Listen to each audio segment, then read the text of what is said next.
Fala, futuro calouro, tudo bem? Professor Douglas Pantotti contigo, trazendo mais uma aula de química para você. E hoje nosso tema é termoquímica, tema muito cobrado no Enem, é um assunto muito recorrente, tá? Todo ano cai questão de termoquímica no vestibular, no Exame Nacional do Ensino Médio, então é um tema que você precisa ficar por dentro aí de alguns conceitos, tá bom? Então nessa aula a gente vai abordar alguns tópicos, vocês vão entender aqui algumas contas de termoquímica, alguns conceitos que são importantes para a sua prova. Primeiro, solta a vinheta aí.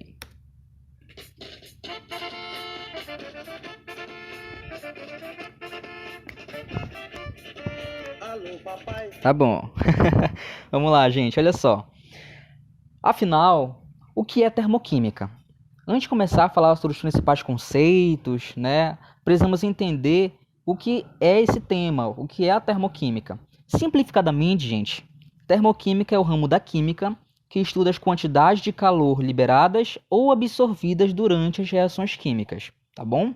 Basicamente, esse aqui é o conceito da termoquímica. Existe aí uma reação química e nessa reação química pode haver liberação ou pode haver absorção de energia. Energia essa em forma de calor, tá? E a termoquímica é o ramo da química responsável por estudar essa energia que está envolvida nessas reações químicas. Tudo bem? Tranquilo? Pois bem, quando eu falo para você de absorção de energia, ou então liberação de energia, absorção de calor, liberação de calor, né? Eu estou me referindo a processos. E esses processos ou transformações eu posso denominar, tá? Por exemplo, quando eu falar para ti de transformação endotérmica, eu estou me referindo a um processo, tá? A uma reação, alguma transformação que absorve energia. Energia essa em forma de calor. Tudo bem? É endotérmico. Agora, quando eu falar para você uma transformação exotérmica, aí eu já estou falando que nessa transformação, nesse processo, nesse fenômeno, nessa reação, ocorreu uma liberação de energia, energia em forma de calor, tá bom? Resumidamente, endotérmico absorve calor, exotérmico libera calor. Isso aqui é a base primordial da termoquímica, tá? Para que a gente possa entender todo o conceito que vem depois, todos os tópicos da termoquímica que virão depois, precisamos entender e ter esses conceitos aqui muito bem definidos. Tudo bem, gente? Olha esse gráfico aqui comigo. É um gráfico que vai falar aqui das mudanças de estados. Você sabe, você já estudou as mudanças de estados, né, de um estado físico para o outro. Por exemplo, sólido. Quando ocorre a passagem do sólido para o líquido, você chama de, muito bem, fusão, né? Aí quando é do líquido para o gasoso, você chama de vaporização. Ocorre também o retorno. Por exemplo, quando está no gasoso e vai para o sólido, condensação.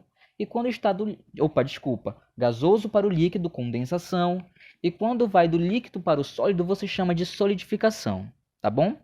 E pode ocorrer também quando vai diretamente do sólido para o gasoso ou do gasoso para o sólido sem passar pelo líquido. Isso aí você chama de sublimação, tá bom?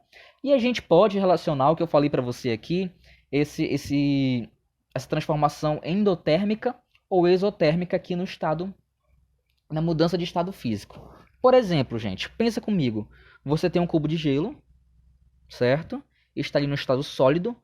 E esse cubo de gelo, ele vai começar a derreter depois de um certo tempo que você tirou da geladeira e colocou em cima da mesa, por exemplo. Ele vai começar a derreter, ou seja, vai passar para o estado líquido. Se ele está passando para o estado líquido, está ocorrendo ali um processo de fusão, e para que ele passasse para esse estado, ele está absorvendo calor. Concorda? Olha só, ele estava numa determinada temperatura, estava sólido, absorveu o calor do meio e passou para o líquido, começou a derreter. Ou seja, isso aí eu chamo de um processo endotérmico. Concorda comigo? Por que endotérmico? Porque absorveu calor, absorveu energia. Por isso que ele passou do sólido para o líquido. Beleza, gente?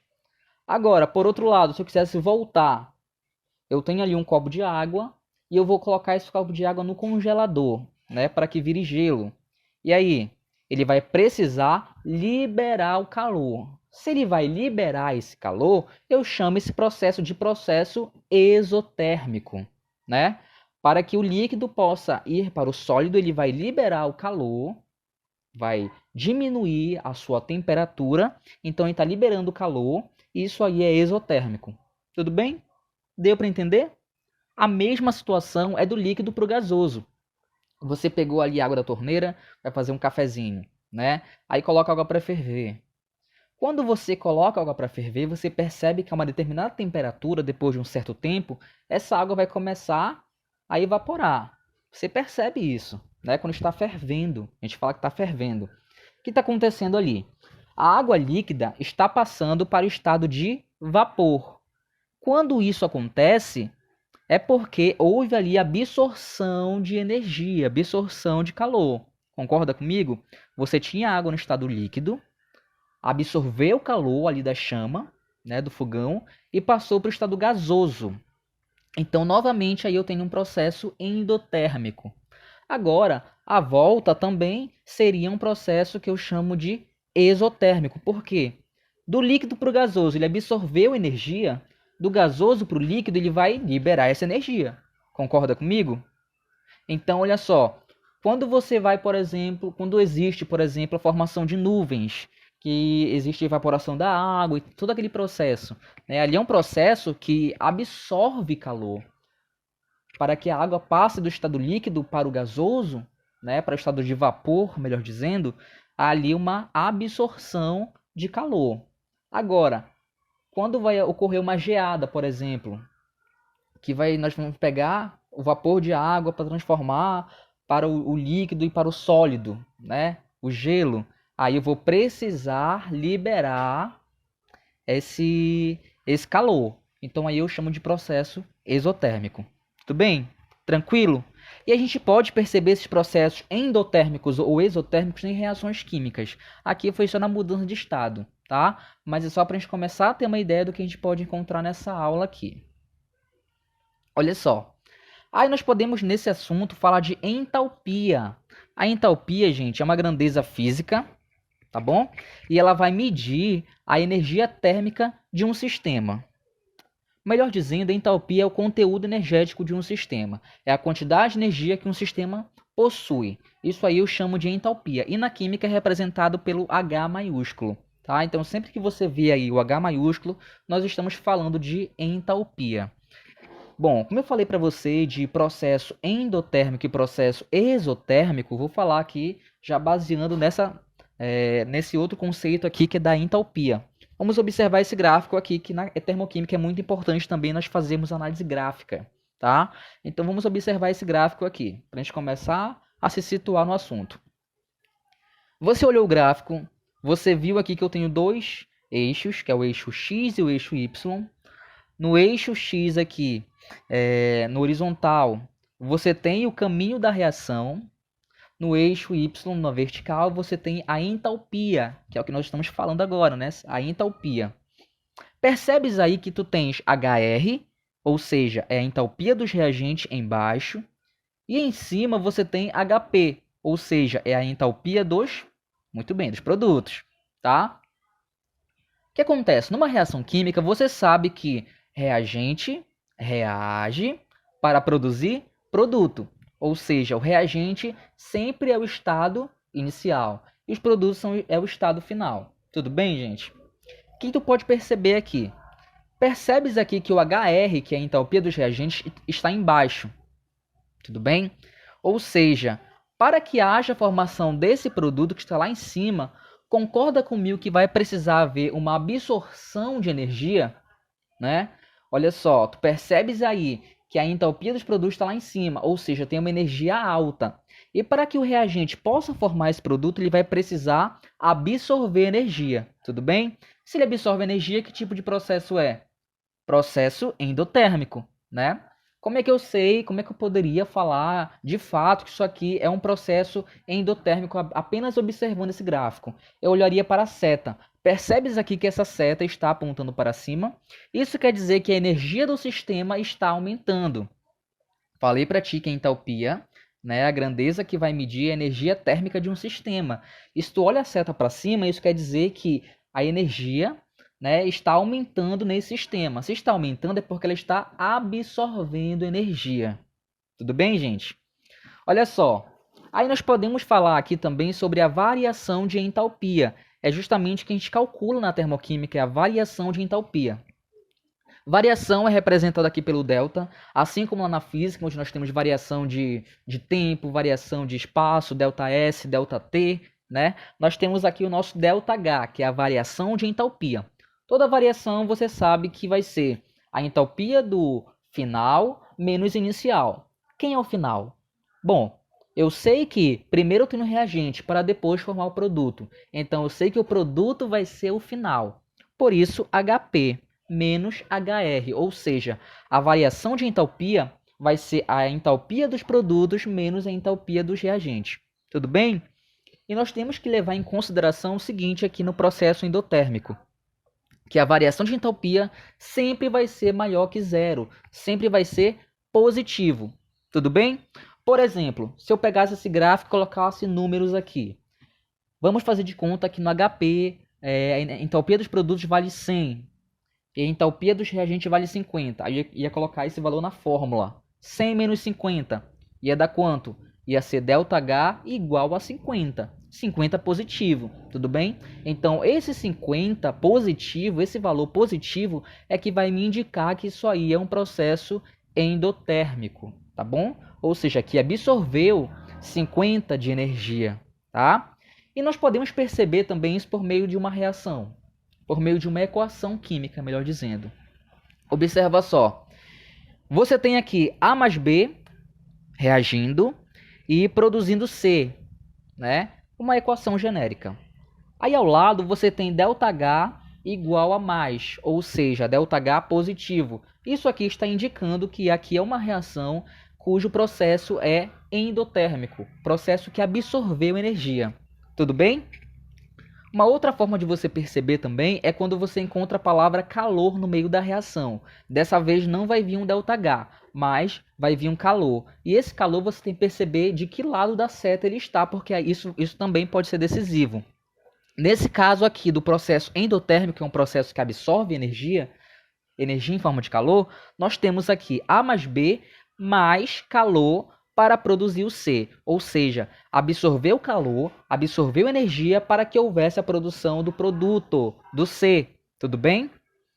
Uma outra forma de você perceber, um exemplo mais prático é a decomposição do carbonato de cálcio, onde eu coloquei para você aqui o carbonato de cálcio se decompondo em óxido de cálcio e gás carbônico. Esse aqui é um processo que eu chamo de endotérmico. Como é que eu sei? Olhando o ΔH. O ΔH é igual a mais 178 kJ por mol. Esse valor aqui, positivo, me indica que é um processo endotérmico. Tudo bem? Tranquilo? Deu para entender, gente? Vamos passar então. Quando eu me refiro a processo exotérmico, olha só. Vamos olhar aqui o gráfico. Tu tens aqui um gráfico, né, de entalpia. Observa que nesse caso aqui, a entalpia dos reagentes está lá em cima e a entalpia dos produtos está embaixo. Percebes aí? HR e HP? Pois é. Isso quer dizer o quê? Que a entalpia dos reagentes era muito alta e para que houvesse a produção aqui do produto, a obtenção desse produto, uma certa quantidade de energia teve que ser liberada para que o produto fosse formado. Consegues perceber isso? Para ficar melhor, olha só, tu tens aí uma seta apontando para baixo. Sempre que tu tiver essa seta apontando para baixo num gráfico de termoquímica, isso quer dizer que a energia do sistema está diminuindo. Está diminuindo por quê? Para que haja a formação do produto. Eu tenho entalpia do reagente lá em cima. Para formar o produto que está lá embaixo, eu vou precisar liberar essa energia, perder essa energia. Tudo bem? E sempre que perde energia, sempre que libera energia, é um processo exotérmico. Tá bom, gente? Percebes aqui que nesse caso, nos processos exotérmicos, tu tens o quê? Tu tens um ΔH menor que zero, um ΔH negativo. Por quê? Tu sabes que a variação de entalpia é o quê? HP, ou seja, entalpia dos produtos menos entalpia dos reagentes. É o final menos o inicial, né? Então, olha só, se tu tens um valor de entalpia de produtos baixo e um valor de entalpia de reagente alto, só pode ter uma variação de entalpia com um valor negativo. Vamos fazer de conta que nesse gráfico tem alguns valores. Por exemplo, HR. Novamente, pegar os mesmos valores que eu coloquei no exemplo passado. HR 100, energia dos reagentes 100, o HP é 50. Aí tu vais colocar esse valor na fórmula. Quem vem na frente? É o HP, é a energia dos produtos, é o final. Então, no caso, ficaria 50 menos 100. Esse valor dá quanto? Dá menos 50. E esse menos 50 é justamente o que vai me indicar que é um processo exotérmico, ou seja, menos 50. Esse 50 de energia foi perdido, foi liberado. Tudo bem? Olha só como tu consegues perceber isso também numa equação química. Tu tens aqui A mais B, tá? Reagindo para produzir o C. E o ΔH ao lado com um valor negativo, ΔH igual a menos, que significa um valor negativo. Então, dessa forma, tu consegues perceber, quando haver um ΔH negativo, que aqui houve uma liberação de energia, uma liberação de calor, e é um processo exotérmico. Uma outra forma de perceber é quando vem a palavra calor no meio. Quando vem a palavra calor, o ΔH já não aparece. Mas isso aqui é menos comum, tá, gente? Na maioria das vezes, sempre vai vir um ΔH, ou positivo, quando for endotérmico, ou negativo, que é nosso caso aqui agora, que é exotérmico. Mas quando vir a palavra calor, tu podes encontrar ela dessa forma aqui. A mais B reagindo para produzir o C mais calor. E você vai interpretar isso aqui da seguinte forma. A mais B reagiu, produziu C e calor foi liberado. Tá? Produziu C e o calor foi perdido, ou seja, processo exotérmico. Tudo bem? E você pode perceber aqui, gente, que existe o seguinte. Eu coloquei para você essa reação do hidrogênio reagindo com oxigênio para que haja a formação da água, H2O, né? Então, tu percebes aqui que tem um ΔH igual a menos 286 kJ por mol. Esse valor, menos 286 kJ por mol, é o que vai me indicar que é um processo exotérmico. Então, isso aqui é bem simples de você perceber, né? É só você ver o ΔH, a variação de entalpia. É positivo? Endotérmico. É negativo? Exotérmico. Tudo bem? Tranquilo? Vamos avançar. Olha só, peguei essa questão rapidinho para a gente fazer aqui, antes de continuar nosso conteúdo. Ela fala o seguinte para a gente. Em nosso cotidiano, ocorrem processos que podem ser endotérmicos, né, ou exotérmicos. Assinale a alternativa que contém apenas fenômenos exotérmicos ou apenas fenômenos endotérmicos, ou seja, ele quer uma alternativa onde vai haver somente fenômenos exotérmicos, ou ele quer uma alternativa que só vai haver fenômenos endotérmicos, ou uma coisa ou outra, tá? Se nós percebemos que na mesma alternativa existe fenômeno exotérmico e endotérmico, não é essa. Vamos atrás de um tipo só. Vamos olhar aqui a letra A. A letra A, ele fala pra gente desse fenômeno aqui, que é a queima do carvão, né? Olha só, quando eu falo de queima para vocês, gente, eu estou me referindo a um processo de combustão. E todo processo de combustão, toda queima vai liberar energia, vai liberar calor, né? Isso você percebe a liberação de calor em toda queima, não é? Então, sempre que eu falar para você, houve uma queima, houve uma combustão, então sempre vai liberar energia, sempre vai liberar calor. E se libera calor, você já deve saber que é uma reação exotérmica, tá bom? Então, queima de carvão exotérmico. Formação de geadas. Olha só, formação de geadas novamente vai ser um processo exotérmico, porque tu vai ter ali, digamos que água no seu estado de vapor ou líquido, e para que haja formação aí desse gelo, né, ele vai precisar baixar bastante a temperatura. E para baixar essa temperatura, ele precisa liberar calor. Se liberar calor, você sabe que é um processo exotérmico, tá? Derretimento de gelo. Olha só, quando nós falamos de derretimento de gelo, eu dei o exemplo para você no início da aula. Tu tens ali o gelo, é sólido, vai passar para o líquido. Se vai passar para o líquido, né, ele vai derreter. Se está derretendo é porque está absorvendo calor. Então aqui tu tens um processo endotérmico. Então letra A está descartada. Tem dois processos exotérmicos, só que um deles é e um deles é endotérmico. Então, sai letra A. Ele quer só um tipo de fenômeno na alternativa. Letra B. Secagem de roupas. Olha só, a secagem de roupa, gente, é o seguinte, tu lavou tua roupa bonitinho, colocou no varal para secar, né? Por influência do sol, do vento, né? Principalmente do sol. Ou seja, o sol, ele vai emitir ali o que? Calor, não é? E para que haja secagem de roupas, a tua roupa, né, a água que está na tua roupa, a umidade que está na tua roupa, ela vai absorver esse calor. Tudo bem? Então, se ela vai absorver esse calor do sol, aí, por exemplo, é um processo endotérmico, tá? Formação de nuvens. Formação de nuvens, nós vamos ter aqui um processo também endotérmico. Tu vai ter ali a água de um rio, por exemplo, que vai evaporar. Né? Para evaporar, precisa absorver calor para que haja a formação das nuvens. Né? Então, processo endotérmico. Agora, queima de carvão. Queima de carvão nós já vimos. É um processo exotérmico. Toda queima, toda combustão é um processo que libera calor. Então, a alternativa B também já sai. C. Combustão em motores de automóveis. Sabes que, falei de combustão, processo de queima, ocorre a liberação de calor, liberação de energia, processo exotérmico. Formação de geadas. Falei para ti também que a formação de geada é um processo que vai que vai liberar calor para que haja a formação dessa geada. Também processo exotérmico. Agora, evaporação de lagos é um processo que vai absorver calor, né? A água no estado líquido, para que ela evapore, ela precisa absorver calor, tudo bem? Endotérmico, alternativa C também já sai. D.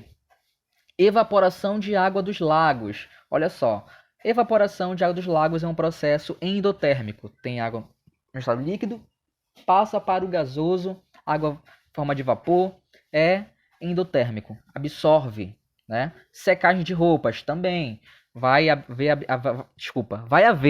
a liberação de... Oh, meu Deus, desculpa. Vai haver a absorção, agora sim, a absorção de calor, absorção de energia para que a sua roupa seja seca, né? Explosão de fogo de artifício, olha só. Explosão de fogo de artifício. Aqui é um processo, gente, que é um processo chamado também de exotérmico. Como eu falei para vocês, vai ocorrer uma queima aqui, não é? Então, vai haver a liberação de calor, vai haver a liberação de energia. Processo exotérmico também. Letra E. Alternativa E, gente.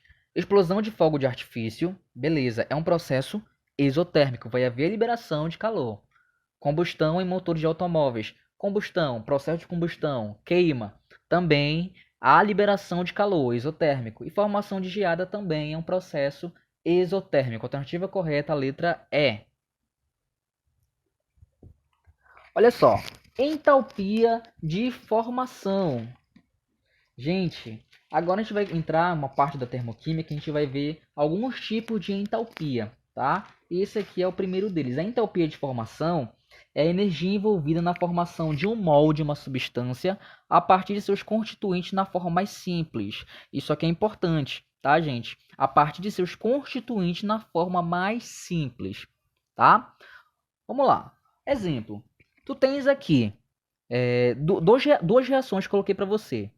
O carbono, grafite, tá? Reagindo com o gás oxigênio para produzir gás carbônico. Isso aqui é uma reação exotérmica. ΔH igual a menos 94, tá? Uma reação exotérmica. E tu tens uma outra reação embaixo que eu coloquei para você também. Que nesse caso aqui já é o monóxido de carbono, ou seja, o CO, reagindo com oxigênio para formar também o gás carbônico. Qual dessas duas você acha, tá? Que se trata aí de uma entalpia de formação? A primeira ou a segunda? A primeira. Olha só, você viu aqui no conceito, eu falei para você que é a energia envolvida na formação de um molde, de uma substância, a partir de seus constituintes na forma mais simples. E você percebe aqui, olha, que há a formação do gás carbônico na primeira equação, mas a partir de constituintes simples. Por exemplo, o carbono grafite é o constituinte mais simples do carbono, tá? Em maior abundância. E o gás oxigênio é o constituinte mais simples do oxigênio, tá? também em uma grande abundância, mais abundante do que o ozônio. Então, nesse caso, é o constituinte mais simples do elemento, tá? E eles formam aqui o gás carbônico. Então, nesse caso aqui, essa primeira equação se trata de uma entalpia de formação. A segunda não. A segunda tu tens aqui o quê? Tu tens aqui um processo de combustão, tá? Nesse caso, tem o gás monóxido de carbono reagindo com oxigênio para formar o CO2, tá bom? Mas você sabe que nesse caso, o CO não se trata de uma substância simples, né? É uma substância composta, tem dois elementos, o carbono e o oxigênio. Precisa saber aqui o seguinte: a entalpia de formação de substância simples é igual a zero, tá bom? Você vai entender isso aqui quando a gente for realizar o cálculo depois. Mas você precisa saber que a entalpia de formação de uma substância simples é igual a zero, tá? É importante. Agora, quando a gente for fazer os cálculos, né, de ΔH de formação, de entalpia de formação, nós temos o seguinte: a fórmula vai ficar da seguinte forma: ΔH, ou seja, a variação de entalpia de formação nesse caso, né, vai ser a entalpia dos produtos menos a entalpia dos reagentes, ou seja, vai seguir o que nós já estávamos seguindo, né, quando eu falei para você de processo isotérmico e endotérmico. ΔH é igual a HP menos HR, produto menos reagente, final menos inicial, tá? Vamos passar aqui. Olha esse exemplo aqui, gente. Determine o calor de combustão do metanol quando ele é queimado, sabendo-se que libera dióxido de carbono e vapor d'água. Olha só, aqui está a equação que coloquei para você. CH3OH, né, que é o metanol, reagindo com oxigênio para formar CO2 mais água, tá? Aí ele te deu na questão, aqui nesse exemplo, as entalpias de formação dessas substâncias, tá? Percebes aí, entalpia de formação aqui nesse gráfico, em kJ por mol. Do metanol, a entalpia é menos 239, tudo bem? Do CO2, a entalpia de formação dele é menos 393,5 e da água é menos 241,8, tá bom? Você não precisa se preocupar, na questão ela sempre vai te dar esses valores de entalpia, você não precisa decorar isso aqui, tá bom? Se ele te pedir, numa questão, por exemplo, a entalpia de formação da substância, ele vai te dar o valor dessas entalpias para que tu possas calcular, tudo bem? Tu precisa saber a fórmula, precisa saber identificar cada substância para que tu possa substituir o valor delas na fórmula, beleza? Então olha só, acompanha aqui. Coloquei a fórmula para você, né? Variação de entalpia nesse caso vai ser HP menos HR, dos produtos menos reagentes. Quem são os produtos? Os produtos você sabe que é o CO2 e a água, tá bom? Outra coisa, gente, você precisa observar também se a equação está devidamente balanceada, tá? Nesse caso, tá tudo certo, tá balanceadinho, mas se não tiver, você vai precisar balancear. Uma dica é que você comece sempre balanceando pelo carbono, tudo bem? Carbono, hidrogênio e oxigênio, sempre nessa ordem, tá? Fica melhor para você balancear a sua equação. Bom, coloquei a fórmula aqui. Agora a gente vai começar a substituir os valores. Vamos colocar os valores dos produtos e dos reagentes. Dos produtos, você sabe que você vai colocar de acordo com o coeficiente estequiométrico. Por exemplo, a água. Existem aqui duas moléculas de água, 2H2. Então você vai colocar duas vezes o valor da entalpia de formação da água, tá bom? Então vai ser duas vezes menos 241,8. Não esquecendo do sinal, tá? Olha só como é que vai ficar isso aqui. Observa só. Primeiro aqui, o valor da entalpia do produto é o CO2, né? Mais duas vezes a água, porque são 2 mol de água, menos, que é o menos da fórmula, o valor da entalpia dos reagentes. Quem é o reagente? É o metanol e o gás oxigênio. Só que eu falei para você anteriormente, no slide anterior, né, que a entalpia de formação de substância simples é igual a zero. Se é zero, não precisa colocar aqui na fórmula. né? Não precisa colocar, senão você ainda vai se atrapalhar, então não tem necessidade. Se é zero, nem coloca. Você sabe aqui o gás oxigênio é uma substância simples, tá? Então o seu valor de entalpia é zero. Nesse caso só vai entrar do reagente, só vai entrar aqui o metanol mesmo, tá? Agora bora substituir. Já organizei a fórmula, vamos só substituir os valores que ele me deu aqui na questão. Já me deu aqui nesse gráfico. Olha só. CO2 menos 395 mais 2 vezes o valor da água, menos 241,8 menos da fórmula, tá? E menos 239. Percebes aí que tem o menos da fórmula e tem o menos 239, que é a entalpia de formação do metanol. Agora, fazendo esse cálculo aqui, você vai chegar no valor de menos 1.638,1 kJ. Então você percebeu que a química morreu um pouquinho acima, né? Aqui foi só matemática mesmo. Então você vai precisar ter domínio aí de alguns cálculos básicos, não é muito difícil, chega a ser um pouquinho tranquilo, tá? Não é tão complicado assim, mas você vai precisar dominar adição, subtração, multiplicação, para que você possa entender direitinho aqui. Lembrando, sempre manter o sinal que a questão lhe deu da entalpia, tá? Se a entalpia é menos X, você vai colocar menos X. Se tiver menos na fórmula, eu coloco menos da fórmula e o menos X, que é a entalpia da substância que a questão deu, tá? Para que você possa aí acertar a questão. Acabou a questão, gente, muito simples. Bom, isso aqui é um processo endotérmico ou exotérmico? Exotérmico, muito bem. Exotérmico por quê? Porque deu negativo, deu menos 1.638,1 kJ, tá? Então, na queima do metanol, nesse processo aqui de combustão do metanol, há liberação de 1.638,1 kJ. Beleza? Deu para entender? Vamos passar? Então, tu percebes aqui que é basicamente olhar a equação. Viu que ela está balanceada? Beleza, nem mexe nela, está balanceada. Se não tiver, você balanceia. Carbono, hidrogênio, oxigênio, tá? E aqui, essa questão é interessante, gente. Ela vai envolver um pouquinho de estequiometria, tá? E o Enem adora fazer isso, sempre gosta de pegar a questão de termoquímica e relacionar com a estequiometria, fazer um cálculozinho estequiométrico. Mas é simples, observa só. Com base nos dados fornecidos a seguir, determine qual será a energia envolvida na queima de 880 gramas de propano, tá? Forma do propano, C3H8. Bom, como ele falou de queima do propano, é um processo de combustão. E um processo de combustão, gente, está aqui a equação. C3H8 vai reagir com oxigênio, tá?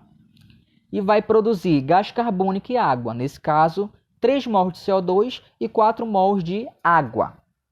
A entalpia de formação de cada substância ele te deu. A única que ele não deu foi do O2, o gás oxigênio, porque é uma substância simples e você sabe que é zero, não precisa colocar, tá? A fórmula já está aqui. ΔH é igual a HP menos HR, ou seja, a entalpia do produto menos a entalpia do reagente. Quem é o produto? Gás carbônico e água. Quem é o reagente? É o propano. Não vai entrar o oxigênio. Bora substituir? Bom, entalpia dos produtos, você observa aqui é o seguinte. Vai ser 3 vezes o valor da entalpia do CO2, porque são 3 mols de CO2, tá bom? É importante também. Mas você tem que somar o valor do produto, tá bom? Mais 4 vezes o valor de entalpia da água, porque existem 4 mols de água, tá? Menos o valor de entalpia do propano, que é o único reagente.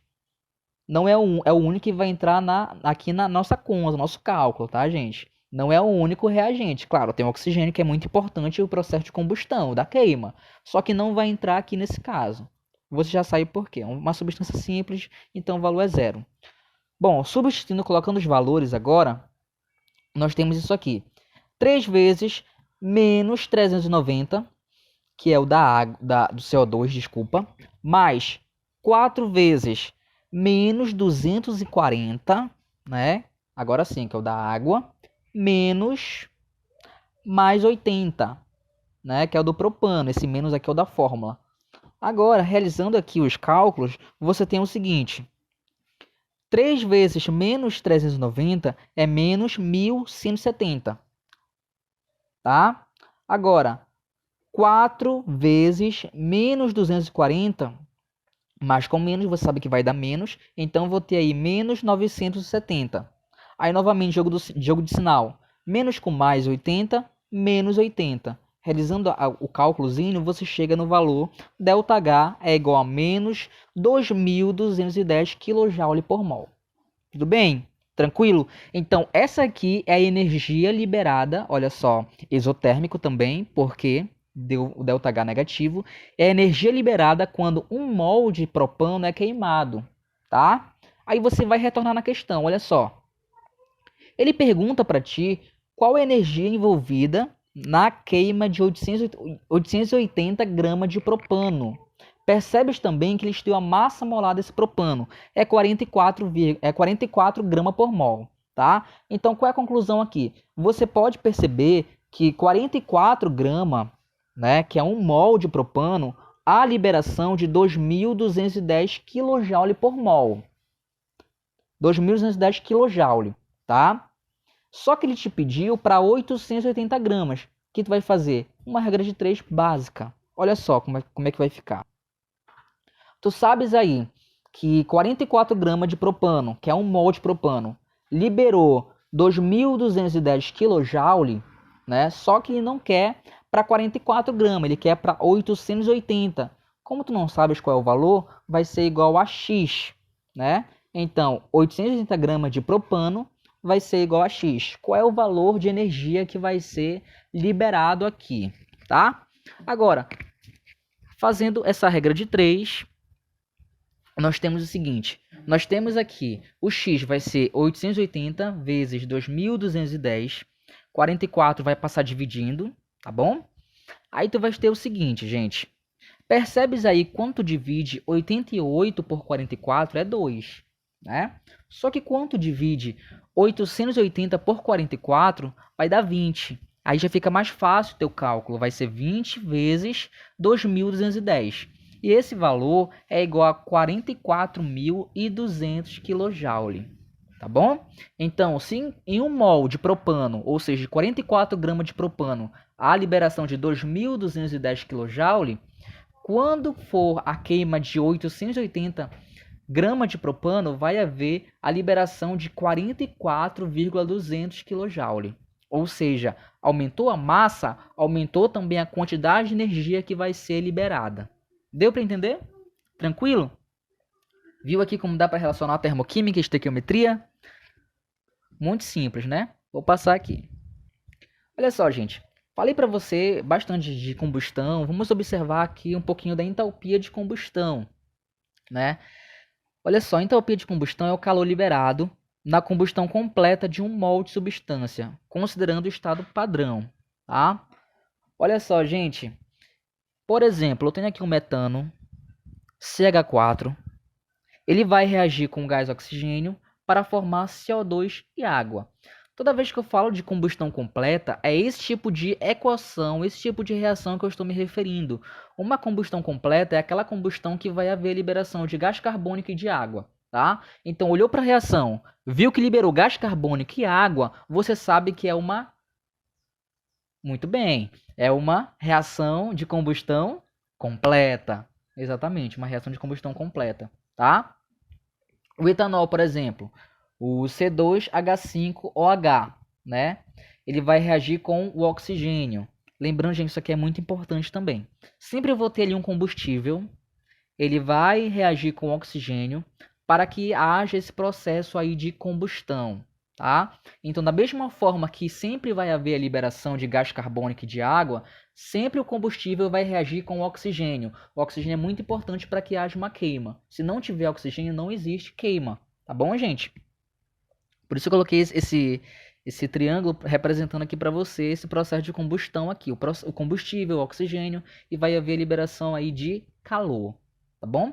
E por isso que eu falei para você, todo o processo de combustão, toda a reação de combustão é um processo exotérmico, um processo que libera calor. E isso você pode perceber aqui pela variação da entalpia, que é sempre um valor negativo. No caso do metano, é menos 880 kJ por mol.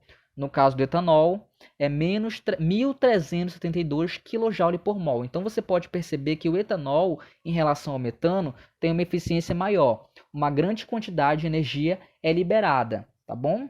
Libera-se mais energia utilizando o etanol do que o metano, ou seja, podemos perceber que nesse caso que o etanol é um combustível aqui mais eficiente.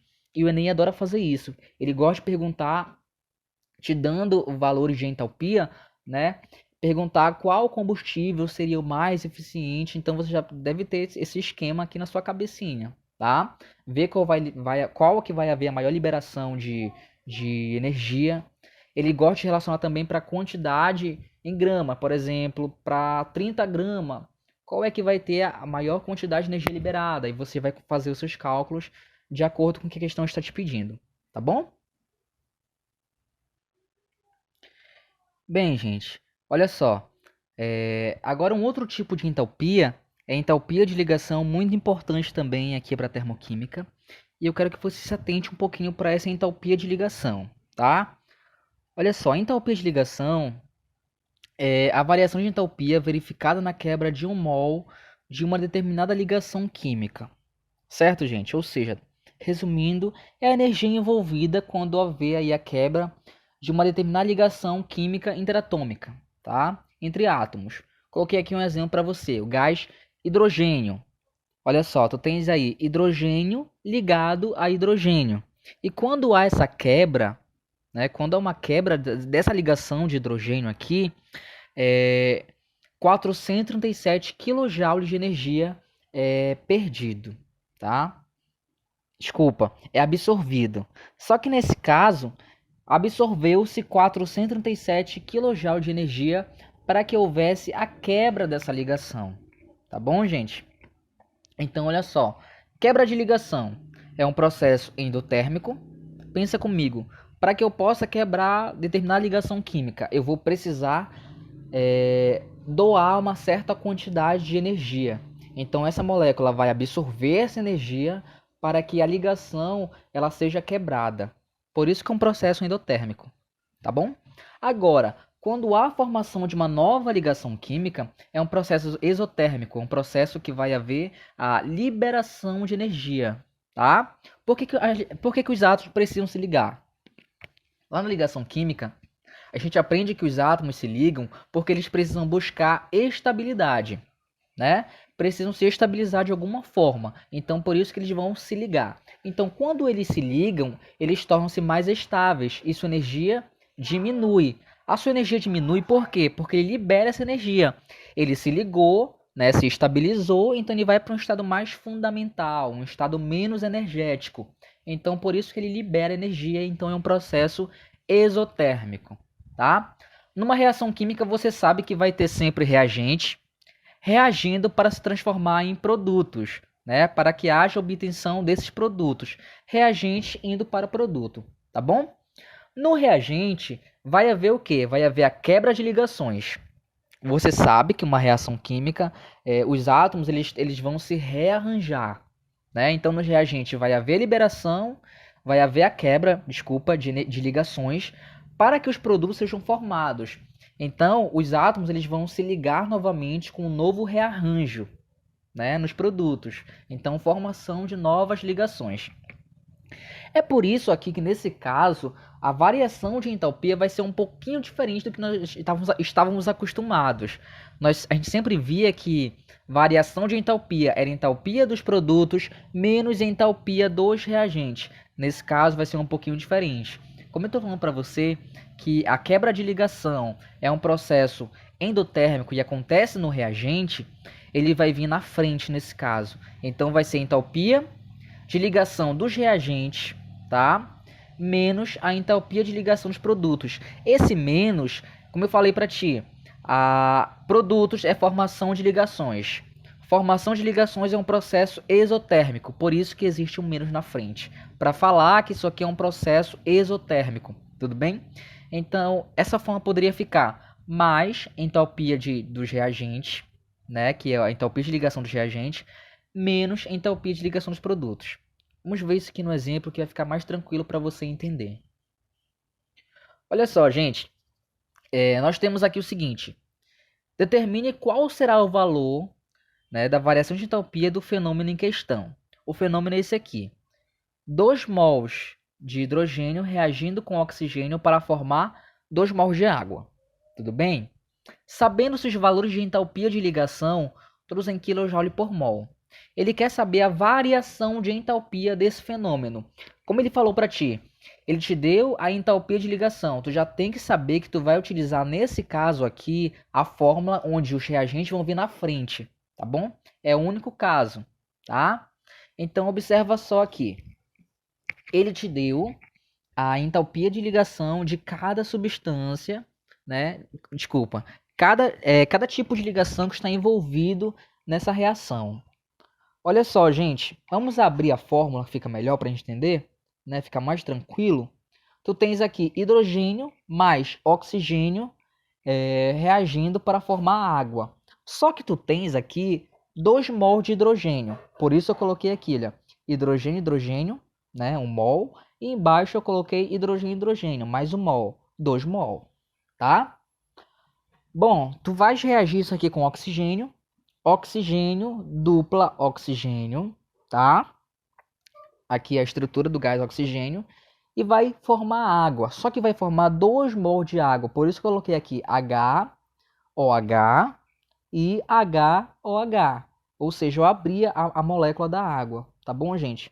Coloquei só na fórmula estrutural. Por que eu fiz isso? Porque dessa forma fica bem melhor para a gente visualizar os tipos de ligações. Concorda comigo? Olha só, outra coisa, você não precisa se preocupar também com a energia das ligações. A questão sempre vai te fornecer para que tu possa fazer teus cálculos, tá bom? Então, olha só, nesse caso aqui, hidrogênio, hidrogênio, ligação hidrogênio, hidrogênio. A energia é 430. Percebes aqui que ele não colocou nem positivo e nem negativo. Vai depender de quê? Vai depender de onde ele está. Se ele estiver nos reagentes, né? Você sabe aí que ele vai ser positivo. Por quê? Porque para que haja quebra de uma ligação de reagente, precisa absorver, então é endotérmico. Agora, por exemplo, se tivesse no produto, ia ser negativo, porque nesse caso, como é produto, houve o quê? A formação de uma nova ligação química. Se houve a formação dessa ligação, então houve a liberação de energia, exotérmico, tá bom? Mas vamos lá. Oxigênio ligado a hidrogênio é uma energia de 460. Carbono ligado a carbono, energia 345, tá? Sempre kJ por mol. Oxigênio, dupla oxigênio, a energia é de 500 kJ por mol. Agora vamos observar, gente, na fórmula só vai entrar, por exemplo, ligação que foi formada e ligação que foi quebrada, tá bom? Você sabe que a ligação que é quebrada é a ligação do reagente e a ligação que é formada é a ligação do produto, tá? Por isso que nesse caso o reagente vem na frente do produto. Vamos lá. Olhou aqui para a molécula do hidrogênio.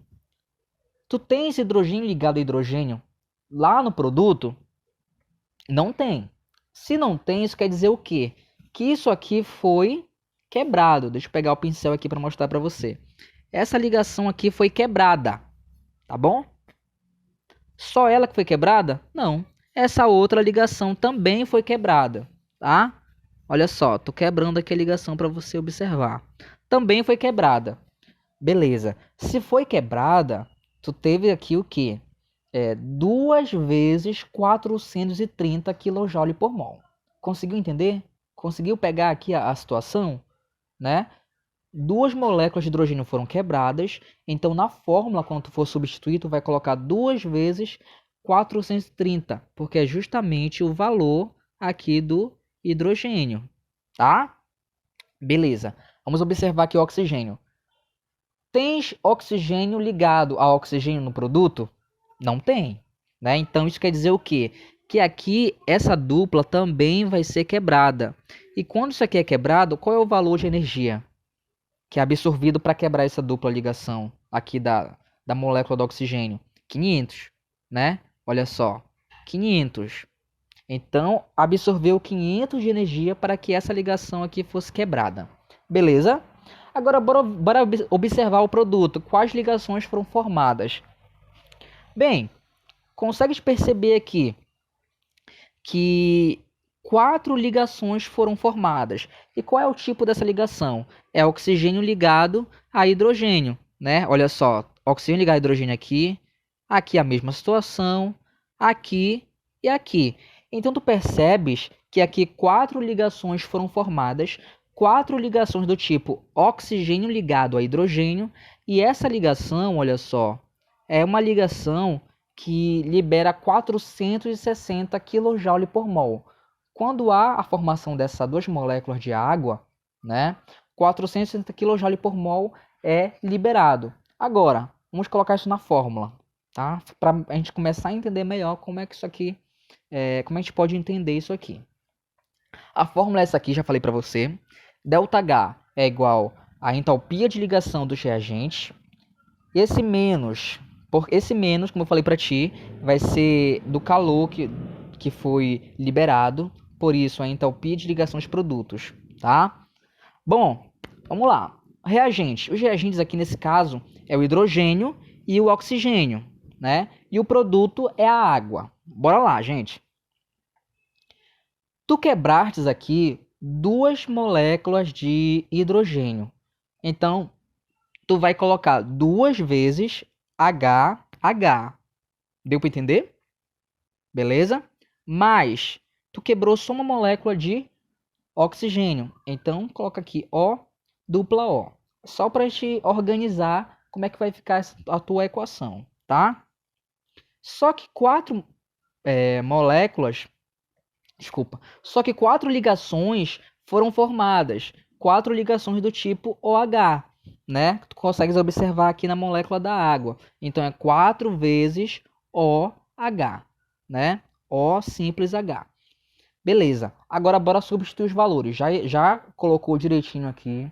Tu já definiu cada um deles. Tu vai só colocar só vai substituir agora que não tem erro. Bom, beleza. 2 vezes HH 430, né? Mais o oxigênio 500, né? Consegue perceber aí? Aí formou 2 moléculas de água. Essas 2 moléculas de água têm 4 ligações OH. Então, como formou, liberou essa energia. Então é menos, tá bom? Menos que foi liberado, menos 4 vezes 460, tá? Aí você realizando esse cálculo aqui, você fazendo esse cálculo direitinho, respeitando os sinais, né, tu vai chegar aqui nesse valor. 1.360 menos 1.840, tá? Então tu vai ter aqui uma liberação de energia de menos 480 kJ. Olha só, ele perguntou lá no início, determine qual será o valor de ΔH do fenômeno em questão. O fenômeno em questão é justamente essa equação aqui. 2H2 mais O2 para produzir 2H2O. Então, o ΔH dessa equação, dessa reação química, é menos 480 kJ. Como você descobriu isso? Você descobriu isso a partir da entalpia de ligação de cada substância que estava presente. Tá? Deu para entender? Ficou um pouquinho complicado? Vamos fazer o próximo exercício que a gente vai tirar todas essas dúvidas aí. Vai ficar tranquilo. Você precisa entender que essa entalpia de ligação ele sempre vai te dar, ele sempre vai te fornecer. Tu precisa ver qual ligação que vai ser quebrada, qual ligação que vai ser formada e substituir nas fórmulas. Sempre respeitando a ligação do reagente e a ligação do produto, tá bom? Vamos observar o próximo exemplo que a gente vai sanar essas dúvidas aí, se ficou alguma. Olha só, o 1,2 dicloroetano é um líquido oleoso e incolor, de odor forte, inflamável e altamente tóxico. Ele é empregado na produção de PVC, matéria-prima para a fabricação de tubos rígidos para água e esgoto.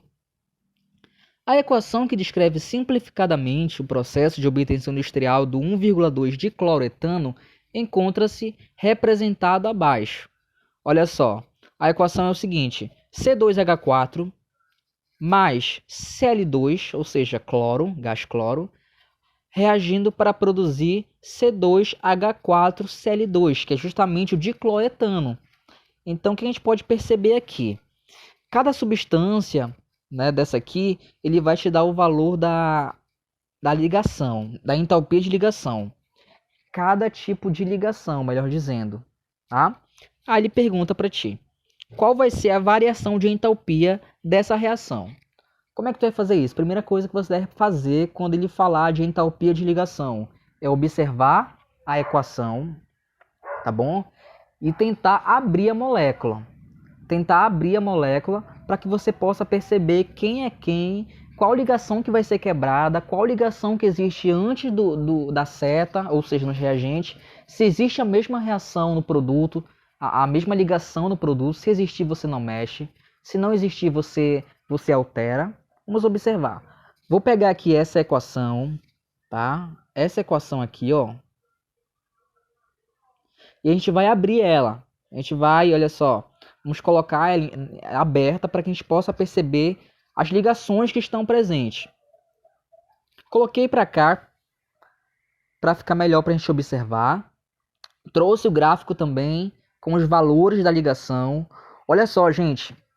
Aqui tu tens o etano, né? Olha só, etano, gás cloro. E esse aqui é o dicloro, é o dicloretano, justamente a substância que a questão tá te falando, tá te pedindo, né? Vamos lá. Coloquei aqui para ti. Tu percebes que tem 4 tipos de ligação hidrogênio-carbono. Percebes isso? Aqui no etano, a primeira molécula, 4 tipos, 4 vezes ela aparece. Olha só, hidrogênio-carbono em cima, hidrogênio-carbono embaixo, do outro lado, hidrogênio-carbono em cima, hidrogênio-carbono embaixo, tá bom? Então, o que tu pode perceber aqui, existe o seguinte, tu tens que observar, esse tipo de ligação que está antes da seta, ou seja, no reagente, existe no produto? Se existir, tu nem mexe, tu só vai alterar a ligação que foi quebrada, só vai mexer na ligação que foi formada, tá bom? Se os tipos de ligação for mantido, tu nem mexe para não complicar. Então tu percebes que tu tem 4 tipos de ligação. Hidrogênio-carbono antes da seta, olha só, aqui, aqui e aqui. E tu tem também 4 tipos de ligação hidrogênio-carbono depois da seta. Onde, Douglas? Aqui, olha só. Aqui, aqui, aqui e aqui. Então tu percebes aqui que nessa ligação carbono-hidrogênio eu nem vou mexer, né? Nem vou mexer, não vai entrar no meu cálculo. Bora observar agora o outro tipo de ligação que está presente. Bom, aqui no reagente tu tem carbono, dupla carbono. Aonde? Aqui, olha só. Carbono, dupla carbono. O que vai acontecer? Tu tem esse mesmo tipo de ligação no produto? Não tem.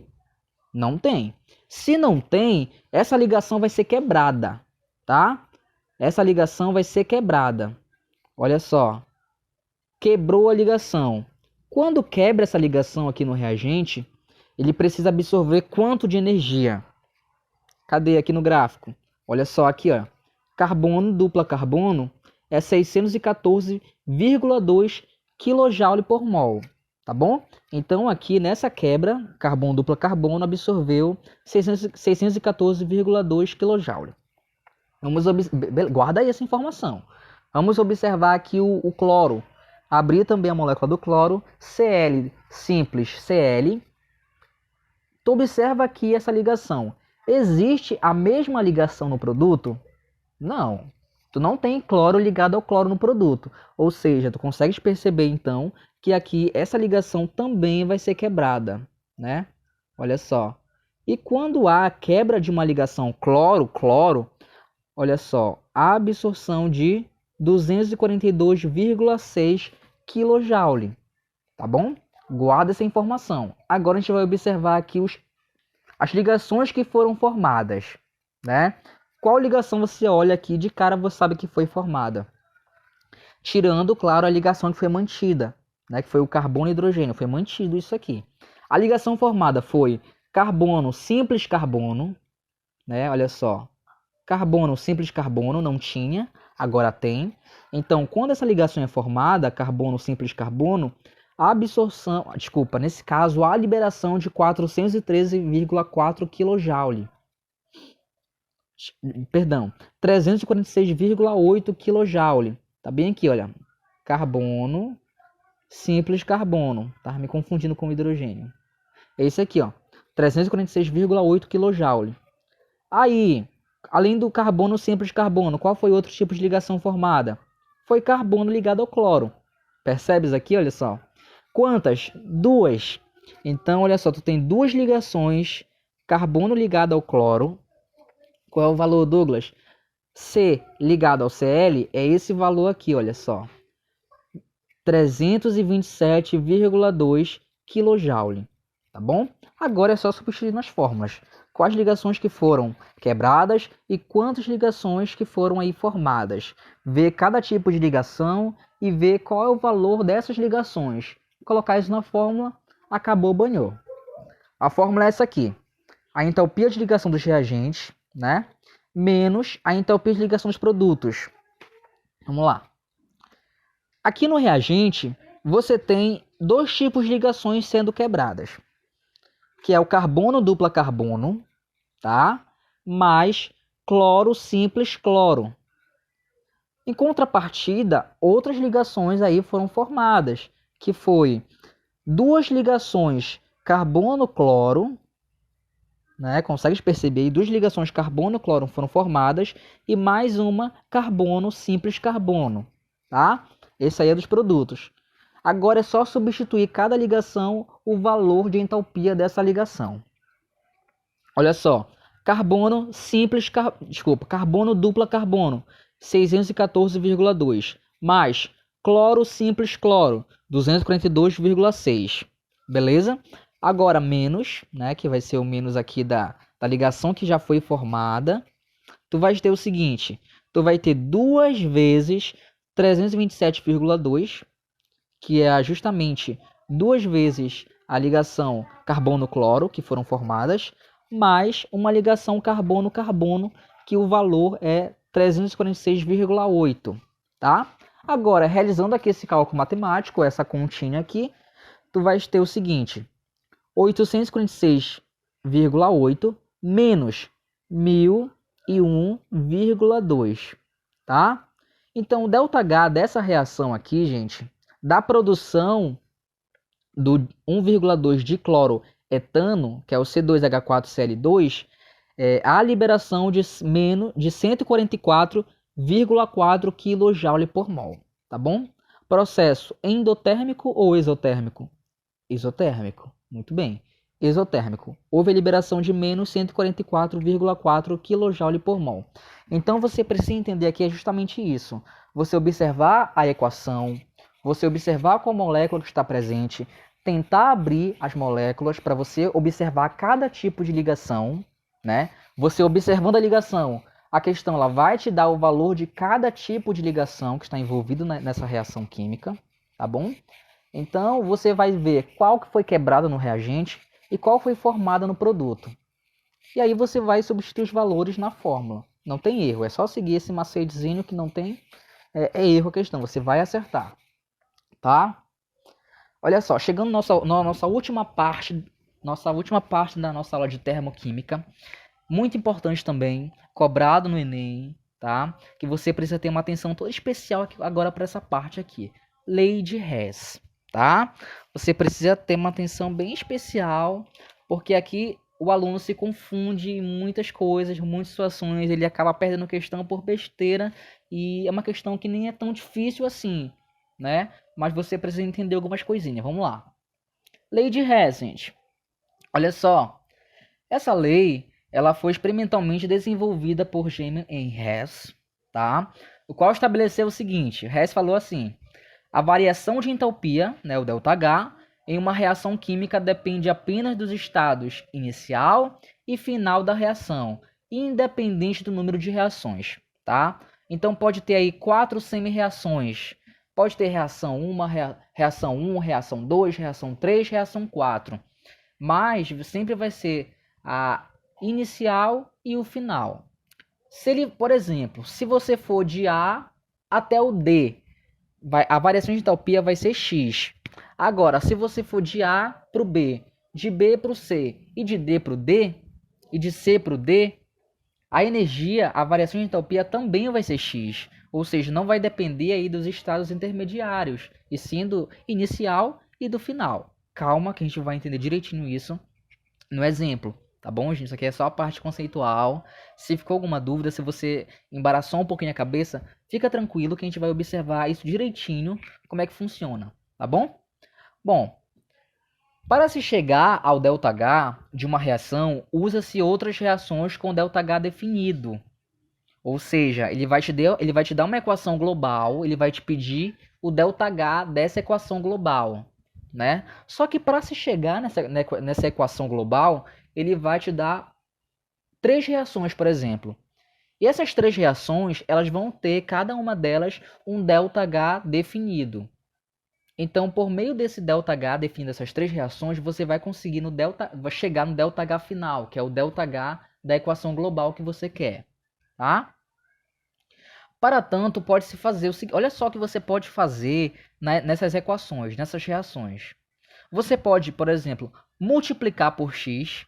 Se você multiplica por x, esse x pode ser um valor qualquer. Se você multiplica por x, o seu ΔH também vai ser multiplicado por x.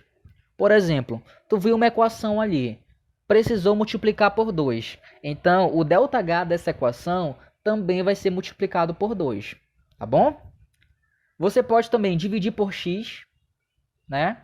Se você divide por x, o ΔH dessa equação também vai ser dividido por x.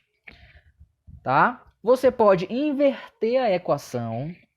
Se você inverter a equação, vai trocar o sinal do ΔH. Por exemplo, o ΔH de uma determinada equação é 200. Você precisou inverter a equação. Então, o ΔH dessa equação agora vai ser menos 200. Tá? Calma, fica tranquilo que a gente vai observar direitinho isso aqui. Você pode também simplesmente manter a equação do jeito que ela está, sem problema. O que você vai fazer com o ΔH? Você vai manter o ΔH. Se o ΔH é 200, você manteve aquela equação, não mudou, não inverteu, o ΔH também vai continuar sendo vai ser 200. Tá bom, gente? Vamos observar o exemplo que vai ficar bem mais tranquilo para você entender. Olha só. Exemplo aqui. Calcule a entalpia de hidrogenação do eteno a partir das reações dispostas e suas variações de entalpias correspondentes. Tá? Aqui é correspondente. Saiu um errinho aqui, mas dá para entender. A equação global é essa aqui. C2H2 mais H2, tá? E formando C2H6. Aí ele te pergunta essa variação de entalpia. Qual é a variação de entalpia dessa equação aqui, dessa reação? Para se chegar nela, gente, tem o seguinte. Tu tens aqui 3 equações que ele te deu. Ele vai te dar 2 equações, 3 equações, 4 equações para que tu possa chegar no ΔH final, tá? Ele te deu aqui a primeira, C2H2, tá bom? Reagindo com oxigênio para produzir gás carbônico e água. Qual é o valor do ΔH? O ΔH aqui, gente, é menos 1.301 kJ por mol. Beleza? Menos 1.301 kJ por mol. Agora, vamos observar aqui o C2H6 reagindo com oxigênio para formar também gás carbônico e água. O valor desse ΔH aqui é menos 1.561 kJ por mol. E a equação 3, gente, é hidrogênio reagindo com oxigênio para formar água. Esse ΔH aqui é menos 286 kJ por mol. Isso aqui foi o que ele te deu na questão. Agora, por meio dessas equações, você vai chegar na equação final, na equação global. Vamos lá. Primeira coisa que você vai perceber, você vai olhar para a equação global, essa verde aqui, você vai observar o primeiro composto que está presente. O primeiro. Qual é o primeiro composto? É o C2H2, né?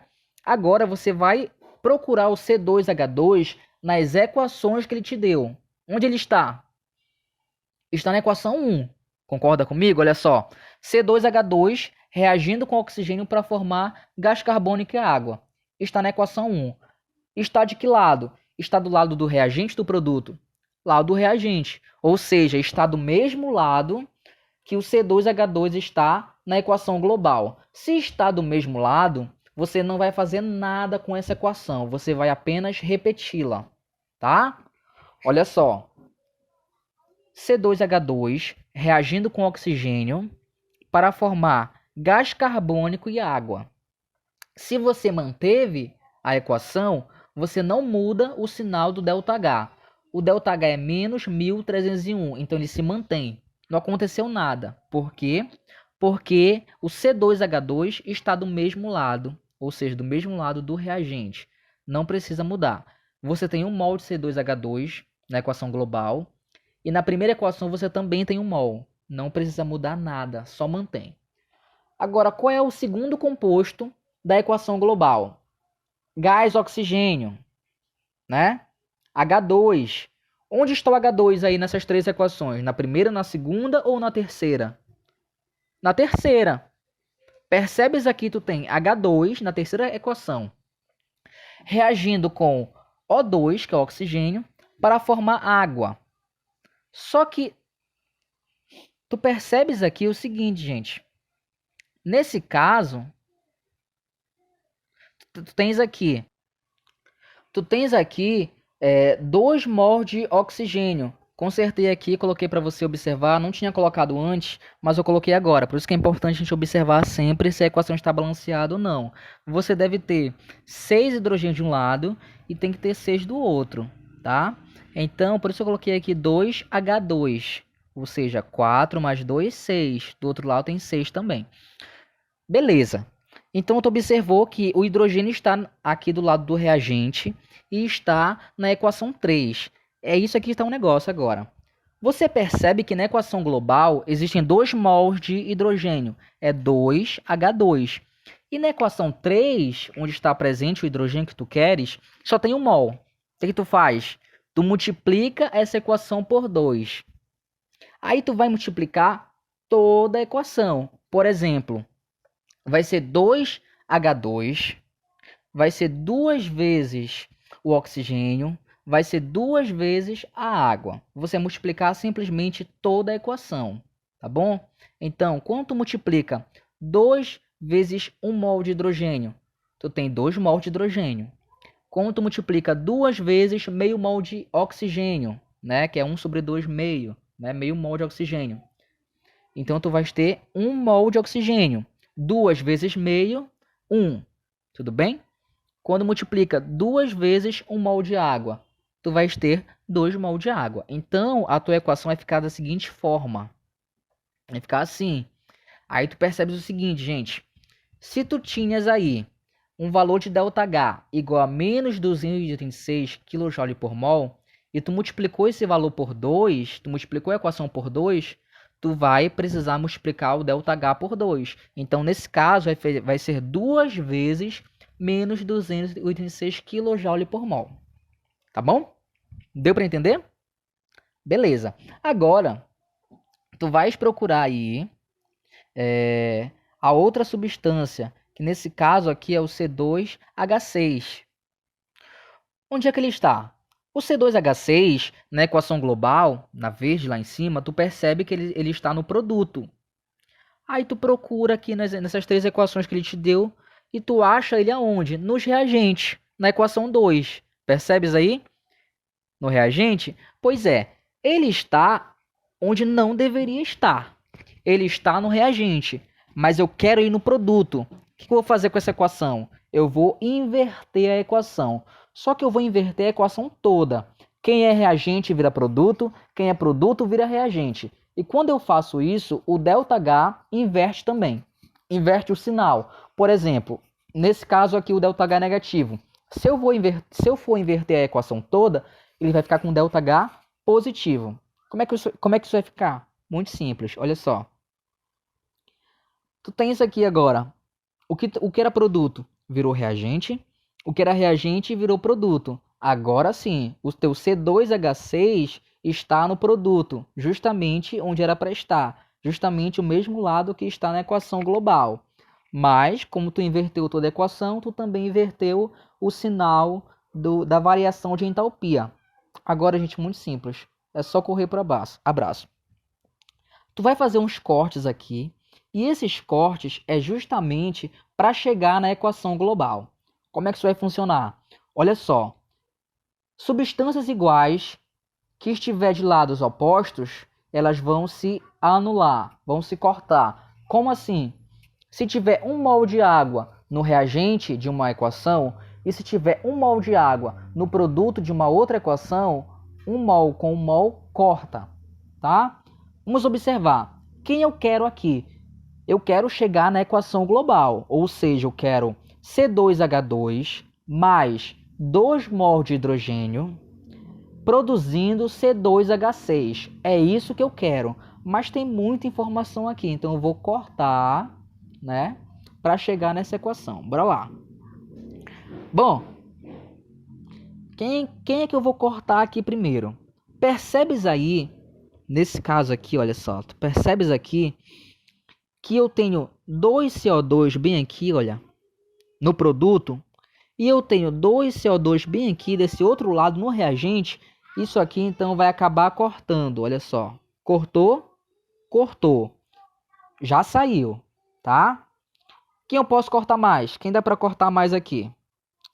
Vamos observar. Olha só. Aqui embaixo, na terceira reação, tu tem 3 mol de água antes da seta, ou seja, 3 mol de água no reagente.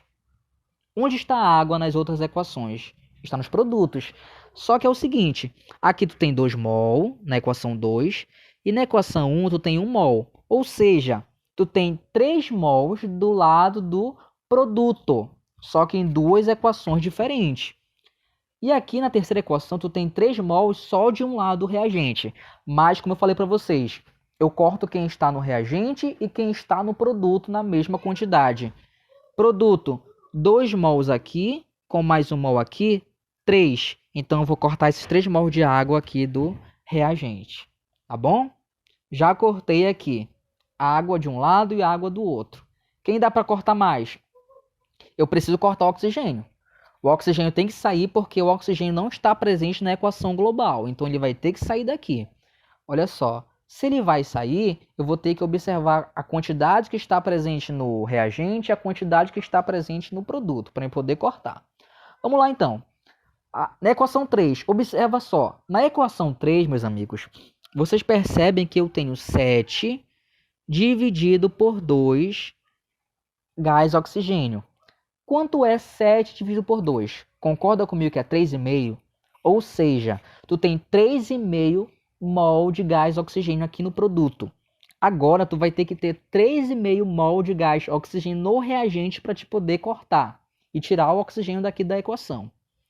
Bora procurar o oxigênio? Olha a tua equação 1. Na equação 1, aqui olha, tu tens aí 5 dividido por 2 gás oxigênio. Quanto é 5 dividido por 2? Não é a mesma coisa que 2,5? Beleza, tu tem 3,5 no produto. Tu já achou 2,5 no reagente. Tem que ter mais um para poder cortar. E esse 1 está justamente na equação 2. Percebes aqui, olha, 1 mol de gás oxigênio aqui, né? Então tu tens 2,5 mais 1, 3,5. Corta. E tu vai cortar com 3,5, né? Aqui do produto na terceira equação. Tá vendo eu cortando aqui? Olha só. Reagente, produto. 3,5 de um lado, 3,5 do outro. Quem sobrou? Bom, quem sobrou no reagente permanece no reagente na equação global. Quem sobrar no produto permanece no produto na equação global. Vamos observar aqui. Olha só. Percebes aqui que sobrou C2H2 e sobrou no reagente também 2H2. E é justamente eles que estão aqui na equação global, tá? Quem sobrou lá nos produtos? No produto foi cortado água, foi cortado gás carbônico, foi cortado gás oxigênio e sobrou só o C2H6. Beleza. Agora é só colocar eles na equação global, olha só. C2H2 mais H2, que reagiu para formar o C2H6. Concorda comigo que nós conseguimos chegar na equação global? Olha só, essa equação aqui, olha, é igual a essa aqui em cima, né? É igualzinho, igualzinho, igualzinho. Que é justamente, teve todo esse processo aí para a gente conseguir chegar nela. E é justamente, lei de Hess, é justamente isso. Tu conseguir chegar na equação global. E mesmo que para isso tenha que inverter reação, tenha que multiplicar a reação, tenha que trocar o sinal do ΔH, tá? É isso que vai se basear a lei de Hess. Então tu pode perceber o que? Tu teve 3 reações aqui para chegar nessa única reação, tá? É justamente isso que a lei de Hess fala pra gente. Tu vai ter aqui os processos, né? O 1 vai para o 2, o 2 vai para o 3, mas o que vai importar de fato é só o estado final, tá? Aí tu vai calcular também aqui, gente, a variação de entalpia dele. A variação de entalpia desse estado, dessa equação global. Como é que eu faço isso? Somando. Somando o quê? Somando os valores de entalpia que tu achou. Aqui, ele te deu 3 reações. E tu conseguiu achar o valor de entalpia dessas 3 reações, né? Tu inverteu, tu multiplicou por 2, e é justamente esse valor que tu vai colocar aqui na fórmula. Tá? Já coloquei a equação aqui para você observar. Olha só explicando rapidamente, tu tens aqui, ΔH vai ser igual ao ΔH da equação 1, mais ΔH da equação 2, mais o ΔH da equação 3. Na equação 1 não mudou, não alterou nada, é menos 1301, tá? Soma. O ΔH2 mudou, né? Como tu multiplicou a equação por 2, o ΔH também deve ser multiplicado por 2. Então é 2 vezes menos 286. Tá bom, queridos? Beleza? E o ΔH da outra equação, lembra que tu inverteu a equação toda? Então, se tu inverteu, tu mudou o sinal, né? Se era negativo, ficou positivo. Então, soma mais 1561. E isso aqui você vai chegar no valor de um ΔH igual a menos 312 kJ por mol. Tá? Menos é um processo exotérmico, houve a liberação de energia. Então, tu volta lá para a questão inicial. Ele fala, calcule a entalpia, né, de hidrogenação do eteno. Ou seja, essa equação aqui, ela tem esse valor de entalpia. Tá bom? Deu para entender? Ficou tranquilo? Se não ficou, se você deu uma atrapalhadinha, algumas coisinhas, vamos fazer mais um exemplo que é para o conceito ficar bem esclarecido na sua cabeça, para você não ter mais nenhuma dúvida. E observa só como é fácil, olha só como é lindo, gente. Aqui é a mesma situação, não coloquei mais o enunciado, mas tu pode perceber o seguinte. Tu tens aqui essa substância, o fluoreto de cálcio, tá? Reagindo com o ácido sulfúrico para formar o sulfato de cálcio e ácido fluorídrico, tá bom? Cada uma delas na sua com seu coeficiente estequiométrico. Como eu falei para vocês, é importante a gente observar se o estudo está devidamente balanceado. E está. Tu tens um cálcio de um lado, um cálcio do outro. Tu tem 2 flúor de um lado, 2 flúor do outro, né? 2 hidrogênios de um lado, 2 hidrogênios do outro, né? Então, olha só, 4 oxigênio, 4, tá tudo balanceado. Perfeito. Aí, ele quer que tu chegue na variação de entalpia dessa equação, que é a nossa equação global. E para isso, ele te deu 4 equações, né? Calma, fica tranquilo, não te desespera ainda. Ele te deu 4 equações. E por meio dessas 4 equações, você vai inverter, você vai multiplicar, se for preciso, até chegar no valor de entalpia da equação final. Tá? Já está aqui o valor respondido, mas a gente vai observar o que a gente vai fazer com cada equação dessa. Bom, primeira coisa aqui que eu preciso observar. Olhei para a equação global e eu quero achar, olha só, qual é o primeiro composto? É o CaF2.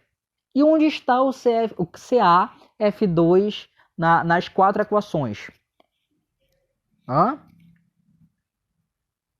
Acha aí, procura aí para mim. Onde está? Está na equação 2. Só que ele está do lado certo?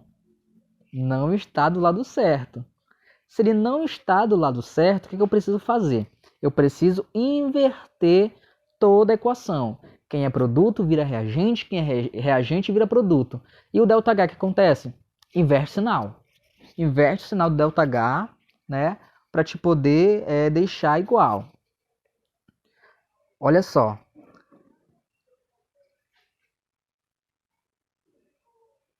Ele começou aqui a equação, gente, com o seguinte. A próxima equação é justamente a equação que a gente precisava inverter. Mas não tem problema. Já deu uma adiantada aqui, vou explicar para você. A equação, eu deixei assim só para ficar na ordem certa. Equação 2, né, continua sendo a equação 2 aqui. Percebes aí, tu tinha o CaF2 de um lado, que no caso era o produto, mas tu queria ele no reagente, equação 2, tá? Eu tô falando da equação 2. Mas tu queria ele no reagente, então tu inverteu toda a equação, inverti toda a equação para você, invertiu o sinal do ΔH. Era negativo, ficou positivo. A equação 1 é o seguinte. A equação 1 tu tinha aqui, gente, o gás oxigênio, desculpa, o gás hidrogênio, né, reagindo aqui com o gás flúor para formar o ácido fluorídrico, que é o HF. Mas tu percebes aí o seguinte, tu tinhas apenas 1 mol de HF no produto. Mas na equação global, tu percebes aí que ele tem 2 mol de HF, né? Se tem 2 mol de HF, tu vai fazer o seguinte, gente. Você vai multiplicar toda a equação por 2, tá? Multiplica toda a equação por 2. Beleza. Vamos observar como é que vai ficar isso aqui. Bem, tu tens aqui na equação 1, meio mol de hidrogênio, né? Mais meio mol de gás flúor e 1 mol de HF. Multiplicando por 2, tu vai ter agora aqui 1 mol de gás oxigênio, 1 mol de gás flúor e 1 mol de gás, e 2 mol de gás de ácido fluorídrico, de HF. Como tu multiplicou isso aqui por 2, tu vai multiplicar o ΔH por 2. Na equação 1 tu tinha menos 273, então tu vai multiplicar 2 vezes esse valor, que vai dar menos 546. Beleza? Tranquilo? Olha só, vamos observar o próximo composto na equação global. Na equação global, eu quero achar agora o sulfato de cálcio, que é o CaSO4. Onde ele está na equação global? No produto. É o primeiro produto formado. E onde ele está nas equações que ele me deu? Está na terceira equação. Se ele está na terceira equação, eu tenho que ver se está do mesmo lado. Está do mesmo lado. Se está do mesmo lado, não precisa inverter essa equação. E a quantidade estequiométrica é 1 mol na equação global, e aqui eu tenho 1 mol também. Beleza, não muda, apenas repete, tá? Vou repetir aqui, olha só. A equação 3, ela vai ser mantida. O sinal ΔH é o mesmo, não altera. Tá bom, gente? Vamos observar agora o 4, né? O 4 é justamente a última substância que a gente está procurando. É o ácido sulfúrico, H2SO4, tá? O H2SO4, gente, olha só. Na equação global está de que lado? Do lado dos reagentes. Agora, na equação 4, eu percebo que ele está do lado do produto. O que eu tenho que fazer? Muito bem, tenho que inverter essa equação. E quando inverte essa equação, o que acontece? Inverte o sinal ΔH, né? O que era reagente vira produto, o que é produto vira reagente. Se o ΔH era negativo, ele vai ficar positivo. Dessa forma aqui, tá? Beleza? Então, olha só. A gente realizando alguns cortes... A gente vai perceber, gente, que eu vou chegar na equação global. Bora lá? Bom, quem tiver de um lado e quem tiver do outro vai ser cancelado, vai ser cortado. Na equação 1, você tem aqui F2 no reagente e você vai ter F2 na equação 2 no produto. Olha só, então, corta. tá? Cortou aqui. Beleza? Quem dá para cortar mais aí? Quem dá para cortar mais? Quem eu vou cortar? Olha só, gente. Tu tens aí gás hidrogênio, ou seja, H2 na equação 1. E na equação 4, lá embaixo, tu tem H2 também. O que tu vai fazer? Tu vai cortar novamente. Corta aqui, olha só. H2 na equação 1. E aqui embaixo, na equação 4, no produto também vai ser cortado. Tá? Quem dá para cortar aí mais também? Vamos lá. Percebes aqui na equação 2 tem um cálcio, Ca, né? Onde ele está? No produto, depois da seta. E na equação 3 também tem um cálcio, só que nesse caso ele está no reagente. Corta ou não corta? Corta. Olha só, eu vou cortar aqui, olha. Ca de um lado e vou cortar o Ca, o cálcio, do outro, né? Quem eu vou cortar mais também? Gente, percebes na equação 3 tu tem um enxofre, é o S, tá? Tens o enxofre antes da seta, no reagente. E na equação 4, tu tens o quê? Tu tens também o enxofre depois da seta, no produto. Corta ou não corta? Corta. Claro que corta. Então, olha só, corta aqui o enxofre da equação 3, tá? E corta aqui o enxofre da equação 4. Beleza? Quem dá para cortar mais? Gás oxigênio. Percebes na equação 3 tem 2O2, né? 2 mol de gás oxigênio antes da seta, ou seja, no reagente, e tu tem 2O2 na equação 4 depois da seta, ou seja, no produto. Corta 2 mol de um lado e 2 mol do outro. Corta também. Tá? Corta também. Beleza. Galera, quem ficou? Quem restou nessa equação? Percebes aqui, na equação 2, né? Do lado do reagente, sobrou aí o KF2, né? Quem mais sobrou no reagente? Na equação 4, sobrou H2SO4. H2SO4. E agora, no produto, quem sobrou? Bom, sobrou aqui na equação 1, 2HF, mais quem sobrou? Sobrou aqui na equação 3 o CaSO4, que é o sulfato de cálcio. CaSO4. Beleza. Chegou ou não chegou na equação global? Olha para a equação que nós chegamos e olha a equação global que ele te deu lá em cima. Bate, confere, confere, né? Se chegou, gente, então beleza. Consegui resolver a lei de Hess. Essa questãozinha aqui. Agora que está faltando? Falta somar os valores do ΔH para chegar no ΔH dessa equação global que eu estou te pedindo, né? Vamos lá. Ele te deu 4 equações. Dessas 4 equações você manteve, você inverteu, você multiplicou por 2. Né? Então, tudo isso vai influenciar no valor do ΔH. Tu tens aqui ΔH1, que é menos 546. Tu tens o ΔH2, que é mais 1228. ΔH3, que é menos 1435.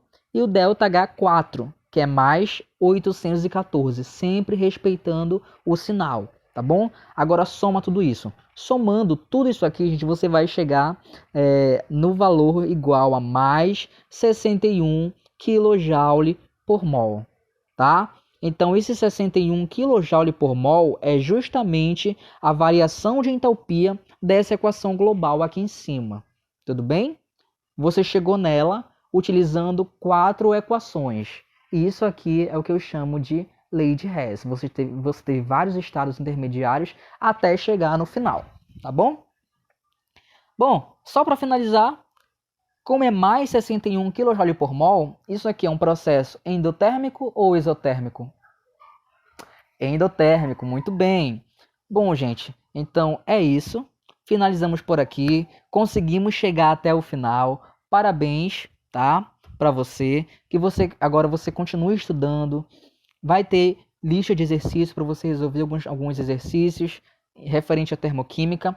Aqui era para ser um GIF, não consegui colocar o GIF, né? Então coloquei só a imagem mesmo, que é a dancinha da vitória. Mais uma vitória, mais um conteúdo finalizado. E é isso, gente. Até a próxima. Um beijo, um grande abraço. Tchau.